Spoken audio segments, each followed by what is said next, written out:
Hello ನಮಸ್ಕಾರ ಮತ್ತೊಮ್ಮೆ ನಮ್ಮ ರಾಮಣ್ಣ ವ್ಲಾಗ್ಗೆ ಸ್ವಾಗತ ಸುಸ್ವಾಗತ ಅಂತ ಹೇಳ್ತಾ ಇವತ್ತಿನ ವ್ಲಾಗ್ ಅಲ್ಲಿ ಏನೇನಾಗ್ತದೆ ಎಲ್ಲ ಮುಂದೆ ಮುಂದೆ ಹೋಗ್ತಾ ಹೋಗ್ತಾ ಗೊತ್ತಾಗ್ತದೆ. ಇವತ್ತಿನ ರಾಮಣ್ಣ ವ್ಲಾಗ್ ಅಲ್ಲಿ ನಾವು ವಿಚಿತ್ರವಾಗಿ ಏನೇನೋ ಮಾಡ್ತಾ ಇದ್ದೀವಿ.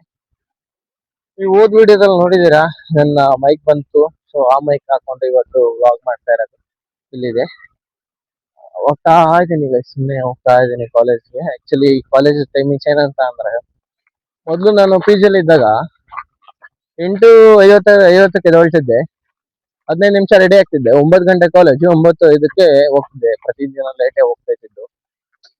ಬಟ್ ಈಗ ಏನಾಗಿದೆ ಅಂತ ಅಂದ್ರೆ, ನಾನು ಈಗ ಇರೋದು ಒಂದು ಬಾಡಿಗೆ ಮನೆ ಮಾಡಿದ್ದೇನೆ ಆಯ್ತಾ. ಆ ಬಾಡಿಗೆ ಮನೆಯಲ್ಲಿ ಏನಂತ ಅಂದ್ರೆ ತುಂಬಾ ದೂರ, ಇಂದ್ರಹಳ್ಳಿ ಒಳಗಡೆ ಆಯ್ತಾ. ಇದು ಆಕ್ಚುಲಿ ಅಲ್ಲಿಗಿಂತ ಒಂದು 2 ಪಟ್ಟು ದೂರ,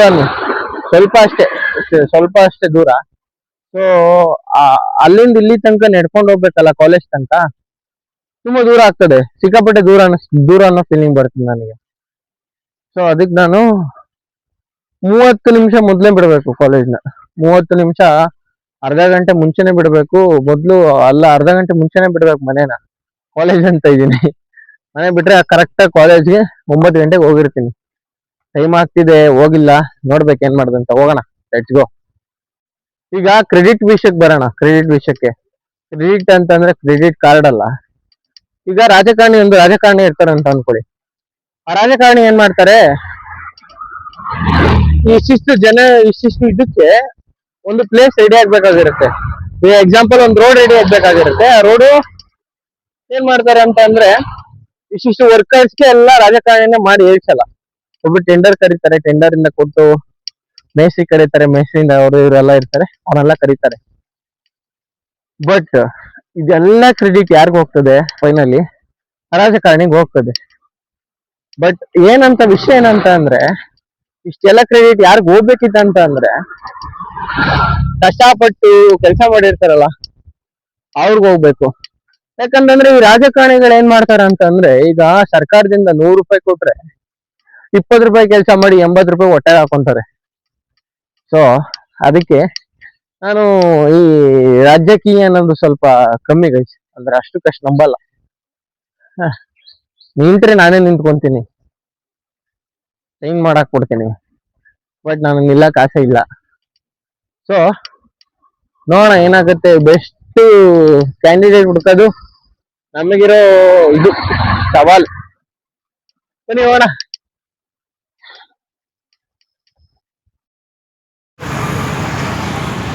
ಇರಿ, ಏನೇನು ಮಾಡಿದೆ ಎಲ್ಲ ಹೇಳ್ಕೊಂಬಂದ್ಬಿಡ್ತೀನಿ.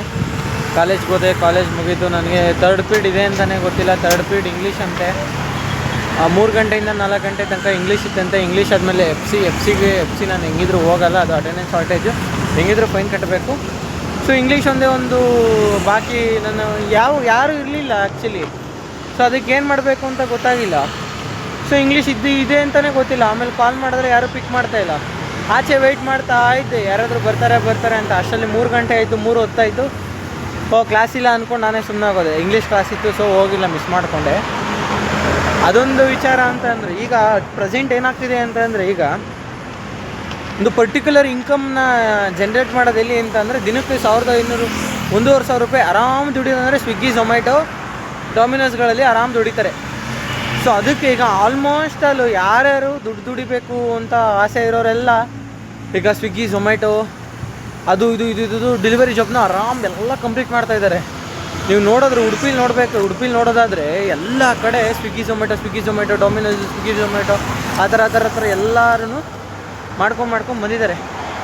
ಎಷ್ಟು ಜನ ಸ್ವಿಗ್ಗಿ ಮತ್ತು ಝೊಮ್ಯಾಟೊನ ಮಾಡ್ತಾಯಿದ್ದಾರೆ ಅಂತ ಅಂದರೆ ಸಿಕ್ಕಾಪಟ್ಟೆ ಜನ ಮಾಡ್ತಾಯಿದ್ದಾರೆ. ಸೊ ಅದೇ ಹೇಳಿದ್ದು, ಮುಂದೆ AI ಸುಮ್ಮನೆ ಡ್ರೋನ್ ಆಗಲಿ ಅಥವಾ ಅದಾಗಲಿ. ನೆನ್ನೆ ಏನಾಯ್ತಪ್ಪ ಅಂತಂದ್ರೆ, ನೆನ್ನೆ ಫೋನಲ್ಲಿ ಚಾರ್ಜ್ ಇರ್ಲಿಲ್ಲ ಆಯ್ತಾ. ಕಾಲೇಜಿಂದ ಬರ್ಬೇಕಂದ್ರೆ ನಮ್ಮಮ್ಮಂಗೆ ಕಾಲ್ ಮಾಡಿದ್ದೆ. ಅಮ್ಮ ಹತ್ರ ಮಾತಾಡ್ತಿದ್ದೆ.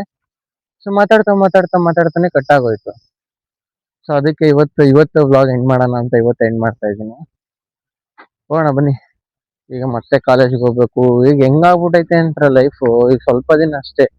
ಕಾಲೇಜ್ ಆಯ್ತು, ನಾನಾಯ್ತು, ಕಾಲೇಜ್ ಆಯ್ತು, ಮನೆ ಆಯ್ತು, ಕಾಲೇಜ್ ಆಯ್ತು, ಮನೆ ಆಯ್ತು, ಕಾಲೇಜ್ ಆಯ್ತು, ಮನೆ ಆಯ್ತು, ಆ ಥರ ಆಗ್ಬಿಟ್ಟೈತೆ. ನಮ್ಮ ಕಾಲೇಜೇ ಯಾರೋ ಇರೋದವ್ರು ಆಯ್ತು. ನನ್ ನೋಡ್ಕೊಂಡು ಹೋಗ್ತವ್ರೆ. ಏನೋ ಮಾಡ್ಕೊಂಡು ಹೋಯ್ತಾನಲ್ಲ ಇವನು. ಲೈಫು ಎಲ್ಲರಿಗೂ ಒಂದೇ ತರ ಇರಲ್ಲ ಆಯ್ತಾ, ಒಬ್ಬೊಬ್ರಿಗೆ ಒಂದೊಂದ್ ತರ. ಈಗ ಈಗ ಭಿಕ್ಷುಕನೇ ಗೊತ್ತು, ಒಂದೊಂದು ರೂಪಾಯಿನ ಒಂದೊಂದು ಹೆಂಗ್ ಮಾಡ್ಕೊಂಡು ಏನ್ ಮಾಡೋದಂತ. ಅದೇ ಕೋಟ್ಯಾಧಿಪತಿಗೂ ಗೊತ್ತು ಒಂದೊಂದ್ ರೂಪಾಯಿ ಬೆಲೆ ಇರುತ್ತಾ ಇಲ್ವಾ ಅಂತ. ಯಾರ ಕಷ್ಟ ಯಾರು ಇದು ಅಂತ ಹೇಳಕ್ ಆಗಲ್ಲ, ಅವ್ರವ್ರ ಲೈಫ್ ಅವ್ರವ್ರ ಎಕ್ಸ್ಪೀರಿಯನ್ಸ್. ಏನ್ ಮಾಡಕ್ ಆಗಲ್ಲ. ಬನ್ನಿ ಮಾಡೋಣ. ಈ ಕಡೆ ಒಂದ್ ರೂಟ್ ಇದೆಯಲ್ಲ, ಆ ರೂಟ್ ಇಂದ ಹೋದ್ರೆ ಸ್ವಲ್ಪ 1 ಕಿಲೋಮೀಟರ್ ಜಾಸ್ತಿ ಆಗ್ತದೆ. ಸೊ ಇದೊಂದು ಟ್ರ್ಯಾಕ್ ಇದೆಯಲ್ಲ, ಈ ಟ್ರ್ಯಾಕ್ ರೈಲ್ವೆ ಟ್ರ್ಯಾಕ್ ಇದು. ಆ ಟ್ರ್ಯಾಕ್ ನ ನಾವು ದಾಟೋದ್ರೆ ನಮ್ಗೆ ಈಸಿ ಆಗ್ತದೆ, ಅಲ್ಲೇ ಹತ್ರನೇ. ಅದಕ್ಕೆ ಈಗ ಟ್ರ್ಯಾಕ್ ನ ಕ್ರಾಸ್ ಮಾಡ್ಬೇಕು. ಲೈಕ್ ಒಂದೊಂದ್ಸಲ ಪಾಪ ಈ ಕಿವಿ ಕೇಳಿಸಲ್ಲ, ಮಾತ್ ಬರ್ದೇ ಇದ್ದವರೆಲ್ಲ ಇಲ್ಲಿ ಬಂದು ಸುಮ್ಮನೆ ಡೆತ್ ಆಗಿರೋ ಸಿಚುವೇಶನ್ಸ್ ತುಂಬಾ ಇದೆ. ಆಕ್ಚುಲಿ ಇದೊಂದೇ ಅಲ್ಲ, ಬೇರೆ ಬೇರೆ ಕಡೆ ಕಿವಿ ಕೇಳಿಸಲ್ಲ, ಮಾತ್ ಬರ್ದೇ ಇದ್ದವ್ರು ಟ್ರೈನ್ ಬರ್ತಾ ಇರುತ್ತೆ, ಅವ್ರು ಆರು ನೋಡಿದ್ರು ಅವ್ರು ಕೇಳಿಸಲ್ಲ, ಯಾಕಂದ್ರೆ ಕಿವಿ ಕೇಳಿಸಲ್ವಲ್ಲ. ಬಂದು ಹೊಡ್ಕೊಂಡು ಹೋಯ್ತು ಅಂತಂದ್ರೆ ಅವ್ರ ಪಾರ್ಟ್ಸ್ ಕೂಡ ಒಂದೊಂದೊಂದೊಂದ್ ದಿಕ್ಕಲ್ ಬಿದ್ದಿರುತ್ತೆ, ಆ ತರ ಹೊಡೆದಿರ್ತದೆ. ಎಷ್ಟು ಭಯಾನಕ ಅಂತ ಅಂದ್ರೆ, ಈ ರೈಲ್ವೆ ಇದ್ರಲ್ಲಿ ನಾವು ಓಡಾಡ್ತೀವಿ ಅಷ್ಟೇ, ಅದ್ರಿಂದ ಬ್ಯಾಕ್ ಗ್ರೌಂಡ್ ಸ್ಟೋರಿಗಳು ಇರುತ್ತಲ್ಲ, ಯಪ್ಪ ಎಷ್ಟು ಭಯಂಕರವಾಗಿರುತ್ತೆ ಅಂತ ಅಂದ್ರೆ ಸಿಕ್ಕಾಪಟ್ಟೆ ಭಯಂಕರವಾಗಿರುತ್ತೆ ರೈಲ್ವೆ ಸ್ಟೋರಿಗಳು. ಒಬ್ರನ್ನ ಕೇಳೋಣ ಯಾವಾಗಾದ್ರೂ, ಆಯ್ತಾ? ಹಿಂಗೆ ಓಡಾಡ್ತಾ ನೀವು ಯಾವತ್ತಾದ್ರೂ ಈ ತರ ಏನಾದ್ರು ನೋಡಿದ್ದೀರಾ? ಆಕ್ಚುಲಿ ಏನಂತಂದ್ರೆ, ನಮ್ಮ ತಾತ ಕೂಡ ರೈಲ್ವೆ ಡಿಪಾರ್ಟ್ಮೆಂಟ್ ಅಲ್ಲಿ ಇದೇ ತರ ಮ್ಯಾನೇಜರ್ ಆಗಿದ್ರು ಅಂತವ್ರು. ತುಂಬಾ ಸಖತ್ ಇಷ್ಟಪಡ್ತಿದ್ರು ನನ್ನ, ತುಂಬಾ ಅಂದ್ರೆ ತುಂಬಾ ಇಷ್ಟಪಡ್ತಿದ್ರು. ಸಿಕ್ಕಣ ಅಂತ ಎಷ್ಟು ಇಷ್ಟ ಅಂದ್ರೆ ಸಿಕ್ಕಾಪಟ್ಟೆ ಇಷ್ಟಪಡ್ತಿದ್ರು. ಇದಿದ್ರೆ ನನ್ನ ರಾಜನ್ ತರ ನೋಡ್ಕೊಂತಿದ್ರು. ಬಟ್ ಇಲ್ಲ, ಆದ್ರೂ ನಾನು ರಾಜನೇ, ಡೋಂಟ್ ವರಿ. ಬಟ್ ಹೇಳೋದಂತಂದ್ರೆ, ಅವರು ಈ ತರ ಟ್ರ್ಯಾಕ್ ಮೇಲೆ ಹೋಗ್ಬೇಕಾದ್ರೆ ಎಷ್ಟೊಂದ್ಸಲ ಆತರ ಘಟನೆಗಳನ್ನ ತುಂಬಾ ನೋಡ್ಬಿಟ್ಟಿದಾರಂತೆ.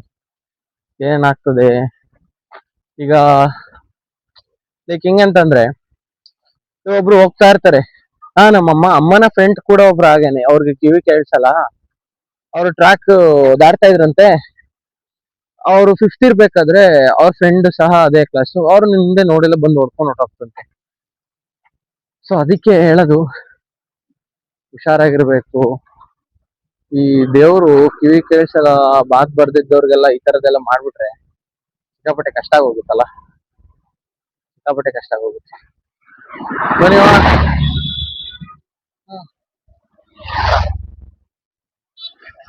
ಅಬ್ಬಾ, ಇವತ್ತಿನ ವ್ಲಾಗ್ ಅಲ್ಲಿ ಇಷ್ಟೆಲ್ಲ ನೋಡಿದ್ವಿ. ಕಾಲೇಜ್ ಹೋಗಿದ್ ಬಂದೆ, ಈಗ ವ್ಲಾಗ್ ಮುಗಿಸೋ ಸಮಯ. ಫುಲ್ ವ್ಲಾಗ್ ನೋಡಿದ್ಕೆ ಧನ್ಯವಾದ ಅಂತ ಹೇಳ್ತಾ, ಫಾಲೋ ಮಾಡಿ, ಸಪೋರ್ಟ್ ಮಾಡಿ, ಲೈಕ್ ಮಾಡಿ, ಶೇರ್ ಮಾಡಿ, ಕಮೆಂಟ್ ಮಾಡಿ, ಸಬ್ಸ್ಕ್ರೈಬ್ ಮಾಡಿ. ಸಿಗುವ ನೆಕ್ಸ್ಟ್ ವಿಡಿಯೋದಲ್ಲಿ. ಬಾಯ್ ಬಾಯ್.